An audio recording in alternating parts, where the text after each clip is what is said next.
அன்பார்ந்த மக்களுக்கு வணக்கம். நான் உங்கள் கார்த்திக் பிள்ளை and welcome to the KTV.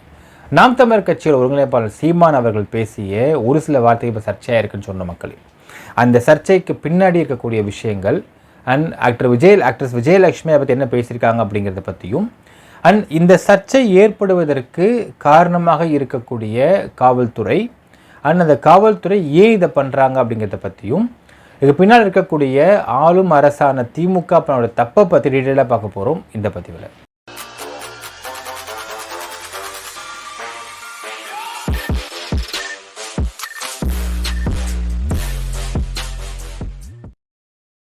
நாம் தமிழர் கட்சி ஒருங்கிணைப்பாளர் சீமான் அவர்கள் ஆகஸ்ட் 4 அன்னைக்கு ஒரு மீட்டிங்கில் பேசியிருக்கார். ஒரு மேடை பேச்சு. அந்த மேடை பேச்சில் அவர் பேசின ஒரு வார்த்தை இங்கே சர்ச்சையை ஏற்படுத்தியிருக்குன்னு சொல்கிற மக்களே, அந்த வார்த்தையை ஃபஸ்ட்டு பார்த்துருவோம். நான் பேசி பார்த்தேன், 15 வருஷமா ஒரு பொம்பளை விட்டு பேசி பார்த்தேன். அதுக்கப்புறம் தான் ஃபேன் ஃபாலோவிங் அதிகமாகிடுச்சு. கேர்ள்ஸ் ரொம்ப ஃபாலோ பண்ணுறாங்க. நான் அப்படி போவேன், தலையை சீமண்டின்னு ஒரு சிடுமுஞ்சி நினைச்சு ரொமான்ஸ் இருக்கு போல இருக்கு அப்படின்ட்டு. இப்போ சீமானுடைய இந்த பேச்சை தொடர்ந்து பார்த்தீங்கன்னா இது சர்ச்சையாக மாறுது. இது சர்ச்சையாக மாறினதுக்கு பிறகு நடிகை விஜயலட்சுமி என்ன பண்ணியிருக்காங்கன்னா அவங்க ஒரு வீடியோ வெளியிட்டிருக்காங்க. ஏண்டா சீமான் ஆல்காட் எடுக்கடா திரும்பி மேடையில் உட்காந்து என்னை பற்றி தப்பா என்னையும் திமுகவையும் கோத்துட்டு பேசிட்டு இருக்கிற தூ ஆல்காட். உனக்கு மான மரியாதை கிடையாதாடா? அதான் நீ பேசின ஆடியோ தான் வெளியில் வந்துச்சே, அந்த பெங்களூர்காரையை வந்து நான் பேசிக்கிறேன்னு சொல்லிட்டு.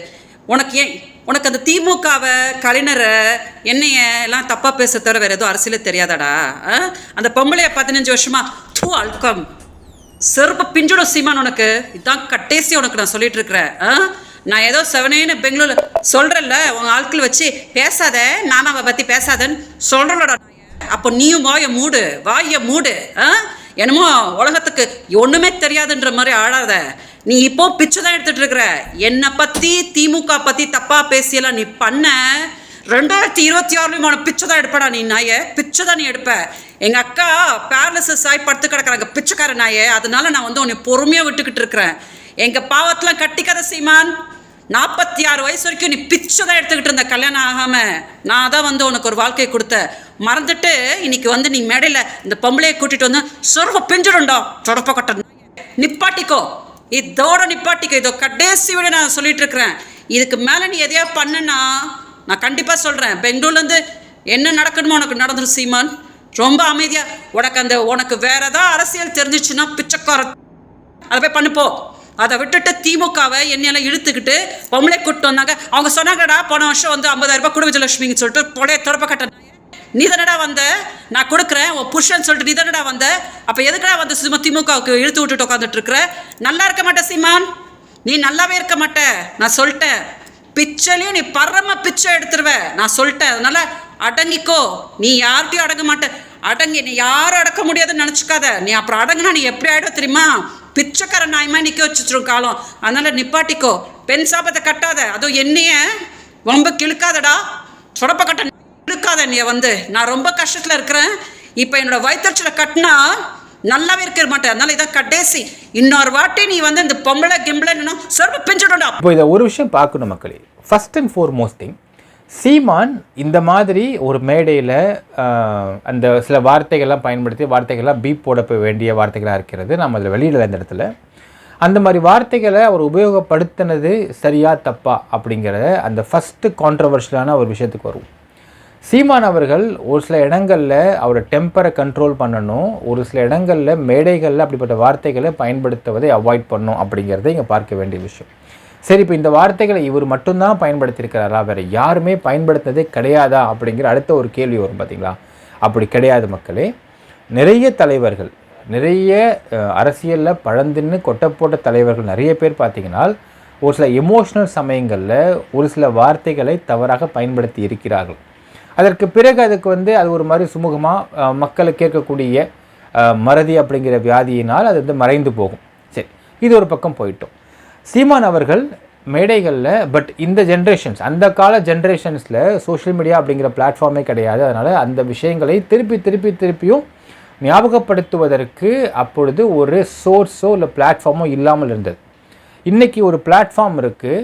ஸோ ஒரு டெரிட்டரிக்குள்ளே நடக்கக்கூடிய விஷயங்களை மறுபடியும் ஞாபகப்படுத்துறதுக்குன்னு சொல்லிட்டு அப்படி பிளாட்ஃபார்மில் ஞாபகப்படுத்துறதுக்குன்னு ஒரு சில வசதிகளும் இருக்கிறது.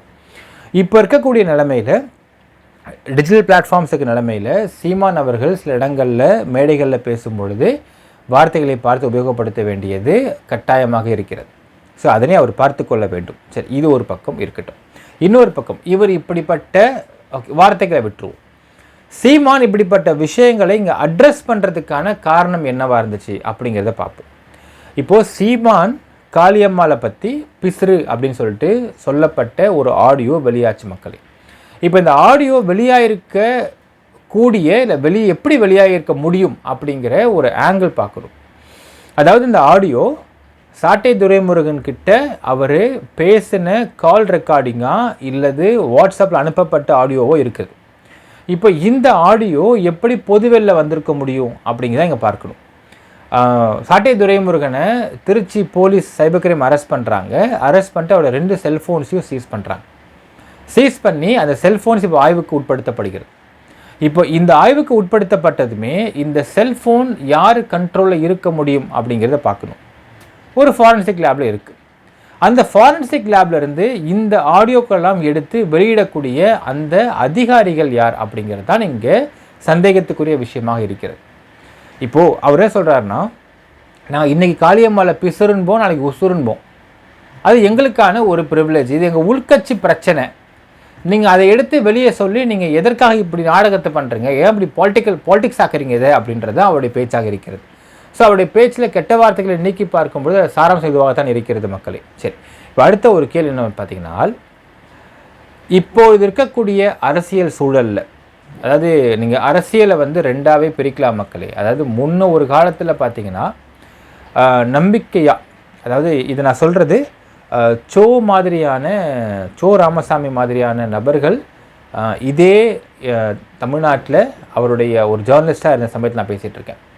அவர்கிட்ட பேசுகிறப்போ அவர் சொல்லுவார், நான் பல விஷயம் நான் சொல்லுவார்னால், எதிரில், அதாவது அவருக்கு எதிராளியாக இருக்கக்கூடிய, அதாவது கிட்டத்தட்ட அரசியல் ரீதியாகவும் சித்தாந்தத்தின் ரீதியாகவும் அரசியல் எதிரியாகவுமே இருக்கக்கூடிய திமுக கலைஞர்லாம் கூட பார்த்தீங்கன்னா பல ரகசியங்களை சோகடி சொல்லுவாராம்.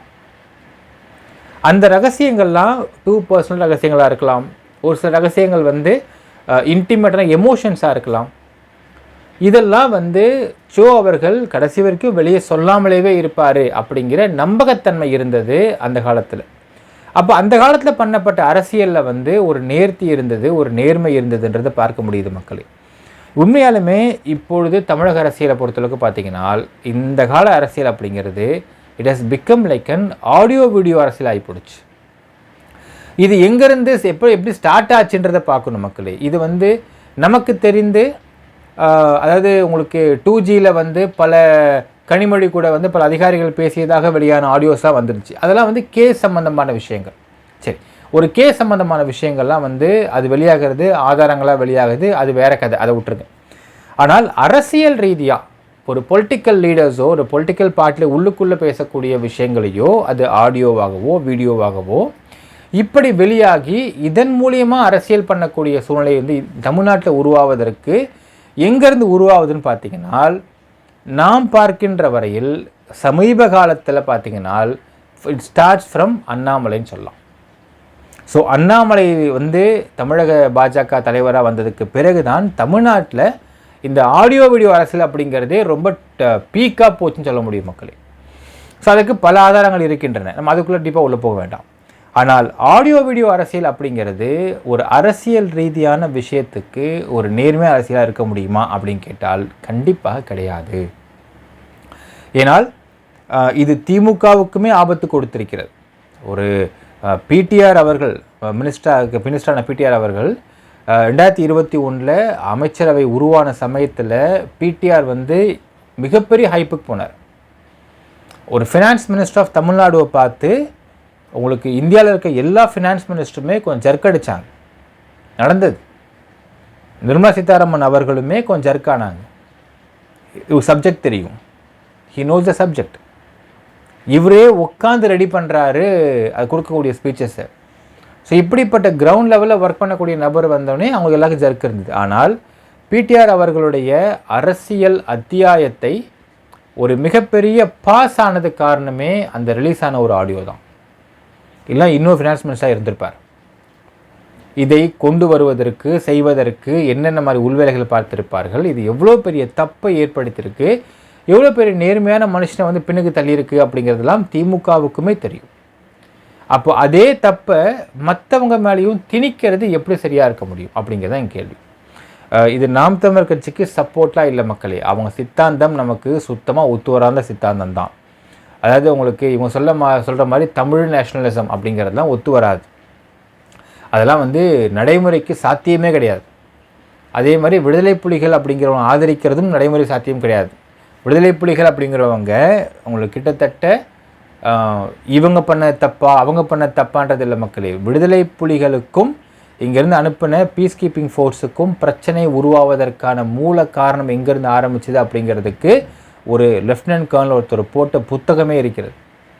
அந்த புத்தகத்தை படித்து பார்த்தா தெரியும். It is completely of an ego clash.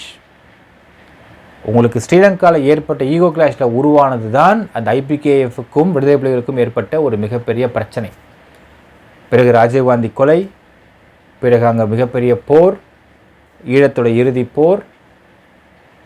உண்மையாலுமே விடுதலை புலிகள் மட்டும் ஆயுத புரட்சி பண்ணாமல் அரசியல் புரட்சி பண்ணியிருந்தாங்கனால் இந்நேரம் ஸ்ரீலங்காவுடைய பிரதமராக இருந்திருப்பார் பிரபாகரன். அது அவர் பண்ண மிகப்பெரிய தவறு, அது மறுக்க முடியாத தவறு. இன்றைக்கி பிரபாகரன் பெயரை வச்சுக்கிட்டு தமிழ்நாட்டில் 2 பேர் தமிழ்நாட்டில் வந்து தே ஆர் கெய்னிங் மைலேஜ். ஒன்று சீமான், இன்னொன்று திருமாவளவன். 2 பேரும் பாருங்கள் மக்களே, சீமான் கட்சிக்காரங்க பூரா திருமாவளவனுக்கு எகென்ஸ்டாக இருப்பாங்க, திருமாவளவன் சப்போர்ட் பண்ணுறவங்க சீமான் எகென்ஸ்டாக இருப்பாங்க. ஏன்னால் 2 பேருக்குமே இதில் பிரபாகரனுடைய நேமை யார் இன்ஃப்ளூயன்ஷியலாக பயன்படுத்துவது அப்படிங்கிறது தான் இங்கே போட்டியே. அண்ட் இதற்காக அவர்களுக்கு ஈழத்தமிழர்கள் மூலியமாக பல நாடுகளிலிருந்து சொல்கிற மக்களே, உலகத்தில் பல புரட்சி உருவாவதற்கான ஒரு சில விடுதலை புலிகள் மாதிரி இயக்கங்கள்லாம் ஆரம்பிக்கப்பட்டது. அந்த விடுதலை புலிகள் மாதிரி இயக்கங்கள்லாம் பல நாடுகளில் பல அந்தந்த கண்ட்ரி புரட்சிக்கு உருவாக்கப்பட்ட இயக்கங்கள் இருக்கின்றன. ஆனால் உலகத்திலேயே ரொம்ப காஸ்ட்லியஸ்ட் இயக்கமாக உருவானது விடுதலை புலிகள் தான். விடுதலை புலிகள் இயக்கத்திற்கு தான் உலகத்திலிருந்து பல இடங்கள்லேருந்து crores and crores and crores of money was sent. அது மறுக்க முடியாத உண்மை. அவர் ஈழப்போரில் விடுதலை புலிகள் இதெல்லாம் வந்து க்ளோஸ் ஆகி ஸ்ரீலங்கா இலங்கை வந்து ஒரு மாதிரி ஆனதுக்கு பிறகு அங்கங்கங்க இருந்த பணம் அப்படியே முடங்குச்சு. இன்னமும் தமிழ் ஈழம் உருவாக வேண்டும் அப்படின்ற ஒரு கொள்கையோடு இன்னமும் லண்டனில் அவங்களுக்கு பல இடங்களில் பார்த்திங்கன்னா இங்கேருந்து சென்ற இடம்பெயர்ந்த தமிழ் ஈழ மக்கள், இங்கே இருக்க தமிழ் மக்கள், ஸ்ரீலங்கன் தமிழ் மக்கள்லாம் பார்த்திங்கன்னா பல இடங்களில் இருந்து ஃபண்டு கொடுக்குறாங்க. இதற்கு சப்போர்ட் செய்வதற்காக தமிழ்நாட்டில் 2 கட்சிக்கு ஃபண்டு போகிறது. ஒன்று திருமாவளவனுடைய விசிகே அந்த ஃபண்டை இன்டைரக்டாக த்ரூ புரோக்கர்ஸ் வாங்குகிறார்கள். ஆனால் இங்கே சீமான் பார்த்திங்கன்னா நான் ஏன்டா புரோக்கர் மூலிமா போகணும், டைரெக்டாக ஃபண்டு வாங்குகிறேன் பாருன்னு இவங்க டீம் டைரெக்டாக அங்கே ஃபண்டு வாங்கிட்டு இருக்கிறாங்க அப்படிது நிதர்சனமான உண்மை. இதனை ஐபி செக் பண்ணிக்கலாம். நம்பகத்தன்மையான சோர்ஸ் சொல்லக்கூடிய மிக முக்கியமான தகவல் இந்த தகவல் மக்களே. சரி, இப்போ அது ஒரு பக்கம் இருக்கட்டும். இவருடைய கொள்கைகளுக்கும் இவங்களுடைய கட்சியோட கொள்கைகளுக்கு அது இவங்களுடைய கிரீனிஷ் ரெவல்யூஷன்ஸு, பனைமரம் ஓடணும், இதெல்லாம் நமக்கு வந்து உடன்பாடு இருக்கிறது. ஆனால் இவர்களுடைய தமிழ் ஈழம், அது தமிழ் நேஷனலிசம் அப்படின்னு சொல்லக்கூடிய அந்த ஒரு தமிழ் தேசியம் சொல்லக்கூடிய அந்த கொள்கையில் நமக்கு உடன்பாடு கிடையாது மக்களே. அது வேற விஷயம். ஆனால் இப்பொழுது சீமானுக்கு 8% ஓட்டு வந்துருச்சு. They became a recognised party of election commission அப்படிங்கிறதுனால ஒரு கட்சி ரீதியான பொலிட்டிக்கல் அட்டாக் இருப்பது நார்மலான விஷயம்தான். இதனை ஆளுங்கட்சி செய்கிறது. ஏன்னால் அடுத்தது சீமான் நாம் தமிழர் கட்சியும் அதிமுகவும் கூட்டணி வைக்க போகிறதாகத்தான், இப்போ 2026 வைக்க போகிறதாகத்தான் இப்போ வரைக்கும் பேச்சு இருக்கிறது மக்களே. அது உங்களுக்கு நம்பகமான ஒரு வட்டாரம் சொல்லக்கூடிய தகவல் பார்த்திங்கன்னா, இதுவரையில் நம் ஆட்சி அதிகாரத்தில் இல்லாமல் இருந்திருக்கிறோம். நாம் தமிழர் கட்சி ஆட்சி அதிகாரத்தில் வர வேண்டும் என்றால் தன்னிச்சையாக போட்டி போட்டால் முடியாது, கூட்டணி இருந்தால் மட்டும்தான் முடியும். அதற்கு அதிமுக வந்து நல்ல ஒரு கூட்டணியாக இருக்க வாய்ப்பு இருக்கிறது அப்படின்னு சொல்லிட்டு தான் 2026 எலெக்ஷனில் அதிமுகவும் நாம் தமிழர் கட்சியும் இணைவதற்கு அதிக வாய்ப்புகள் இருப்பதாகத்தான் நம்பத்தகுந்த வட்டாரம் சொல்லக்கூடிய தகவலாக இருக்கிறது. இப்போ இதனை உடைப்பதற்கு திமுக அவர்கள் சைடில் ஒரு பொலிட்டிக்கல் கேமை ஆடுவது தவறு கிடையாது மக்களே. ஆனால் அதனை இப்படி ஆடியோ வீடியோவாக விளையாடுவது இன்னும் திமுகவுக்கு கெட்ட பெயரை தான் உருவாக்கும். அது உங்களுக்கு சாட்டை துறைமுகன் அரெஸ்ட்டு, ஃபோன் சீஸு, அந்த ஃபோன்லேருந்து ஆடியோவை ரிலீஸ் பண்ண வச்சு அதை பற்றி இங்கே வந்து ட்ரோல் பண்ணுறது, அதை பற்றி சோஷியல் மீடியா பேசுகிறது, இது என்ன ஆகும்னால் ஒரு கட்டத்திற்கு மேல் இந்த ஒரு நேர்மையான அரசியல் அப்படின்னு இருந்தக்கூடிய அந்த பாதை மாறி எப்படி யூடியூபர் சண்டை போட்டுக்கிறாங்களோ அந்த மாதிரி கட்சிகள் சண்டை போட்டுக்கிற நிலைமை உருவாகி விடுமோன்ற அச்சம் இருக்கிறது. இது இன்னொரு அச்சம் என்னென்னா பார்த்தீங்கன்னா மக்களே, உண்மையாகவே சொல்ல வேண்டும், இது வந்து ட்ரூ ஃபேக்ட்டு. அண்ணாமலை வந்ததுக்கு பிறகு தமிழக பாஜகவில் இது நான் வந்து பர்டிகுலராக நான் பார்த்த ஒரு பிரச்சனை.